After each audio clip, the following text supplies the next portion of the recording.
جب ہم نے یہ شروع کیا نا 4 شادیوں والے تحریکیں اور بیانات، اور خود بھی بھوکتے،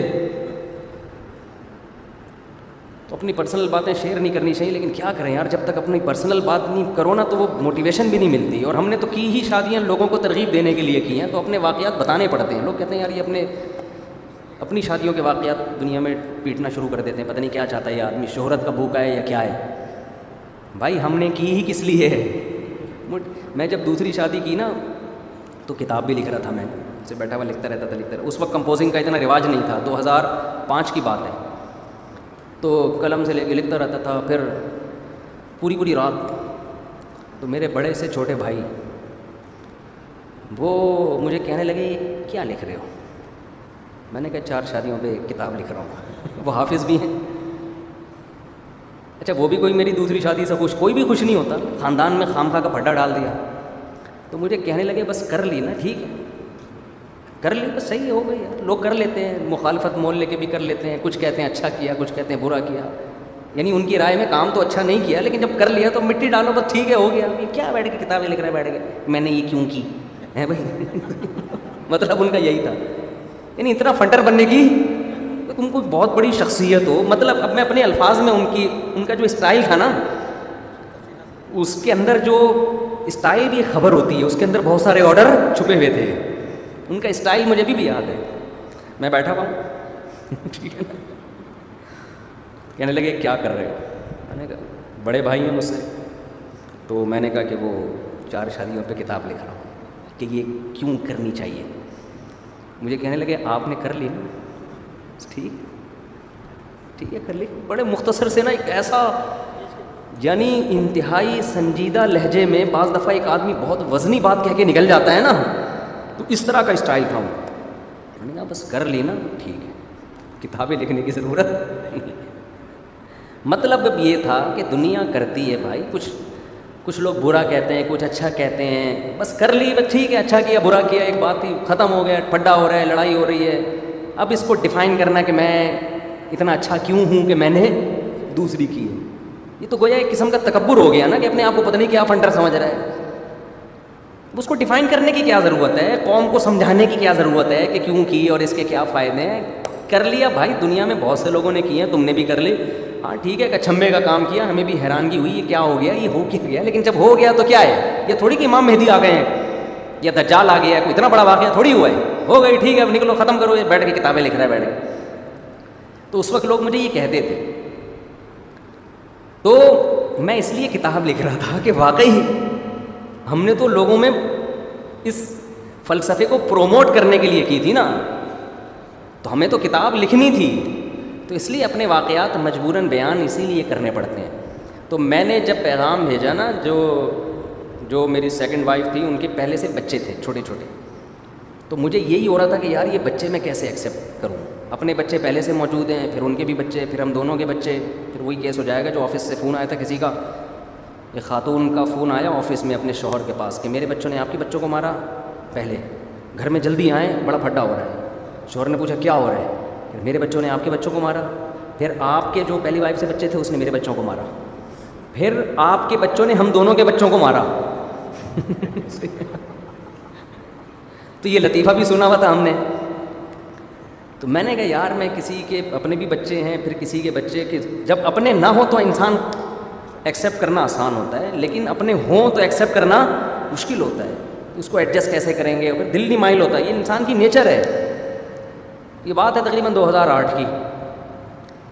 اور پھر ہدایہ میں ہم نے، مفتی صاحب بیٹھے ہوئے مولانا صاحب، ہدایہ میں ایک مسئلہ بھی پڑھا تھا.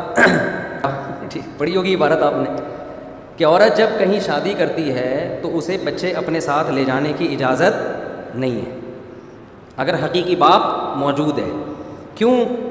جو سوتیلا باپ ہے اپنے بچوں کے ہوتے ہوئے دوسرے کے بچوں کو یاراہو شہدرا ایسے دیکھے گا، یوں کر کے، آنکھ بھر کے نہیں دیکھے گا، ٹیڑھی آنکھ سے، یہ کیوں بیٹھا ہوا ہے یہاں پہ. ہدایہ کی عبارت ہے نا، قانون کی کتاب ہے فقہ کی. تو اس میں بچوں کا کیا ہے، نقصان ہے. حقیقی باپ کے ہوتے ہوئے سوتیلے، اور لاء بھی شریعت کا یہی ہے. اگرچہ آج کل اس لاء پر عمل عدالتیں نہیں عمل کروا رہی ہیں. عدالت تو کہتی ہے کہ کچھ بھی ہو جائے بچہ، وہ تو پھر میں اس سمے آ جاتا ہوں، جذباتی ہو جاتا ہوں، کیونکہ دیکھ رہے ہیں نا لوگوں کے حالات.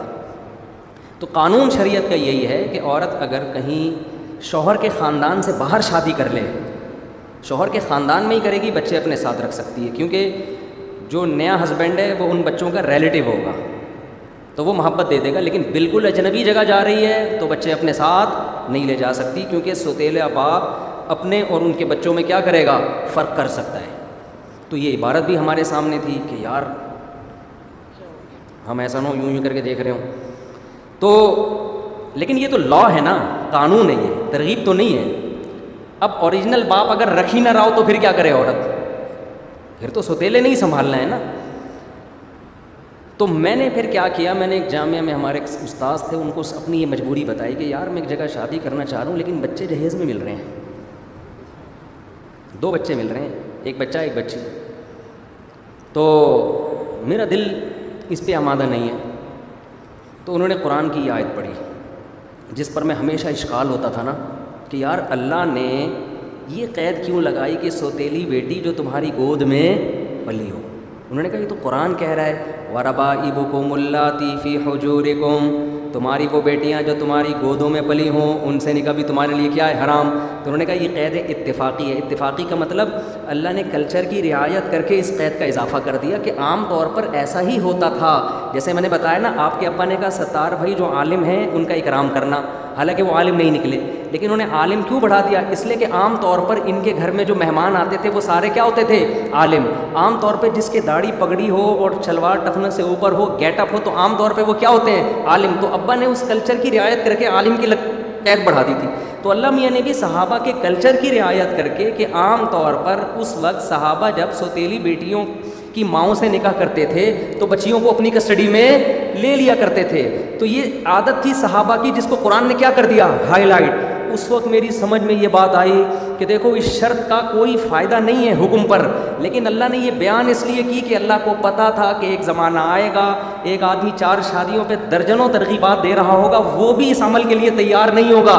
اتنا اس معاشرے میں دوسروں کے بچوں کو گود لینے کے عمل کو قابل نفرت بنا دیا گیا ہوگا۔ تو اگرچہ یہ قید بڑھانا ضروری نہیں ہے، لیکن میں اس لیے بڑھا رہا ہوں کہ کل ایسے لوگ جو اس عمل کو اتنی ترغیب دے رہے ہیں وہ بھی ذہنی طور پر بچی کو پالنے کے لیے تیار نہیں ہوں گے تو باقیوں کا کیا حال ہوگا، صحیح ہے نا۔ تو جب وہ یہ شرط پڑھیں گے تو ان کو بھی موٹیویشن ملے گی اور دوسروں کو بھی وہ موٹیویٹ کریں گے۔ جب میں نے یہ شرط پڑھی ہے نا، میں نے کہا اللہ میاں تو ذکر کر رہے ہیں تمہاری وہ بیٹیاں جو تمہاری گود میں پلی ہوں، سوتیلی بیٹیاں۔ تو میں ایسا جذباتی ہو گیا، میں نے کہا اب کسی کا باپ مجھے روک، کیونکہ بہت سے لوگ منع کر رہے تھے کہ ابے نہیں یار بچوں کو نہیں ایکسیپٹ کرو یار، یہ تو دیکھو ایک تو تم شادی کر رہے ہو، ایک تو الٹا کام شادی، اوپر سے ڈبل الٹا یہ کہ بچے بھی جہیز میں مل رہے ہیں۔ مجھے ایسی موٹیویشن ملی ہے کہ میں اس وقت گیا اور میں نے تنہائی میں اپنے آپ سے کہا کہ کسی کے باپ میں دم ہے تو اب مجھے روک کے دکھائے سالہ ایسی کی۔ جب اللہ کی طرف سے موٹیویشن مل گئی یار، اللہ تو کہہ رہے یہ تو رواج کا حصہ تھا۔ تو صحابہ کا رواج تو یہی تھا کہ جب کسی عورت سے نکاح کرتے تو اس کے بچوں کو بھی پال لیا کرتے۔ تو میں نے کہا جب وہ تھے تو ہم ہندوؤں والے نظام کو لیں یا صحابہ والے نظام کو لیں؟ تو اللہ کا بڑا فضل ہے، اس بچی ہمارے گھر میں پلی، بیٹا بھی پلا، ابھی بیٹی کی ہم نے شادی بھی کی ہے، تھوڑے دن 1-1.5 مہینہ ہوا ہوگا۔ تو ہمیں تو بڑی روحانی خوشی ہوئی یار، اللہ نے ایک ٹوٹی پھوٹی نیکی کا کام ہم سے، ہمارے گھر سے رخصت ہوئی وہ، تو ایک ذہنی سکون بھی ملتا ہے انسان کو کہ یار کوئی تو ہم نے زندگی میں ٹوٹا پھوٹا اللہ نے ہم سے نیکی کا کام لیا۔